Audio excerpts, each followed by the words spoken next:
Damascus is a city of fear and apprehension.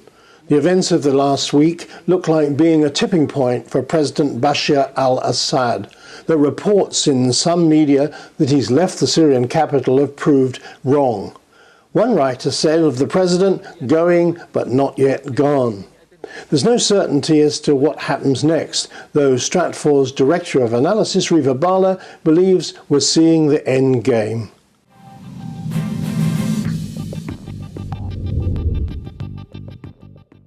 Welcome to Agenda. I'm Colin Chapman, and I've been talking to Reva about her latest analysis. Reva, is there any clarity as to who organised the deadly attack on the Defence Minister and others? Was it really the rebels or something much more Machiavellian? It's still a very murky situation in Damascus, but the bombing that we saw this week against the National Security Headquarters in Damascus was certainly notable because this hit at some of the regime's top security bosses. Now, what we find curious is that those who perished in this blast, these were among the top figures that we had on our list for a palace coup scenario. In other words, their loyalties were already being questioned. And we're still watching for key figures like Maher al-Assad, who is the president's brother and the commander of the Republican Guard in the 4th Army Division, where he is, which is still a mystery. But clashes have continued in and around Damascus. Today was the 5th day of fighting. That means that if troops are still fighting, the command and control of the army has not yet broken down. We're getting reports of border posts being abandoned, and so we can see perhaps troops are abandoning those posts and the army is disintegrating bit by bit, but we still have forces fighting in the capital. This will take some time to break down.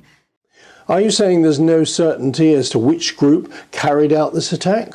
Whether or not that attack was perhaps a preemptive move by the regime to eliminate dissenters, as some are speculating, or if it was truly representative of the opposition's ability to penetrate the regime's core, it doesn't really matter. The end result is the same, that the regime is disintegrating. And we saw that with the high-level defection of the Talas clan not too long ago. That represented the disintegration of those crucial Sunni patronage networks that the regime has relied on for more than 4 decades. And now we're seeing those defections and those assassinations creep closer and closer into the core. Bashar al-Assad now has a choice to either hold out and try to survive this and regain control of the situation or prepare an exit. For now, it appears that he's trying to hold out. We don't think that's going to be a successful outcome overall for him. Where does this leave Russia? The Russians won't support the UN resolution on sanctions, but they must be concerned. And if al-Assad goes, they could be the losers. Well, actually, Russia may not be a loser in all of this. All eyes are on Russia right now because Russia has a very deep intelligence footprint in Syria. This goes back to the Cold War days, and they've maintained those relationships with a lot of key figures within the regime. And you can bet that Moscow is looking onto those relationships and trying to figure out an alternative to the Assad regime. They have no love lost for the al-Assads, but they do need to maintain leverage in the Levant region. The Syrians give port access to the Russians. That allows the Russians to circumvent the Black Sea and the Turkish Straits to get to that body of water. Syria is also a major defense client of the Russians. But I think most importantly, and what applies to this geopolitical environment, is how Russia needs to use that Iran-Syria access that it's relied on for a very long time in its broader negotiations with the United States. And so Russia really has this challenge before it in which it needs to demonstrate its indispensability to the current situation, because it can use that as leverage with the United States and the other parties to this conflict. We'll have to see how much Russia can do, but certainly the pressure is on for Russia to shift its position and figure out that Assad alternative. Reva, there's another issue lurking, chemical weapons. King Abdullah of Jordan told CNN that his intelligence showed that al-Qaeda is active in Syria, and he fears, first, that al-Assad may use them on his own people, and secondly, that even if that doesn't happen, then the jihadists might acquire them. And there's apparently been exchanges between Jerusalem and Washington on this. Well, certainly the chemical weapons are a concern for many parties, and you can bet that there's a lot of contingency planning in place to try to ensure that those weapons are secured and do not fall into the wrong hands in the case of a power vacuum.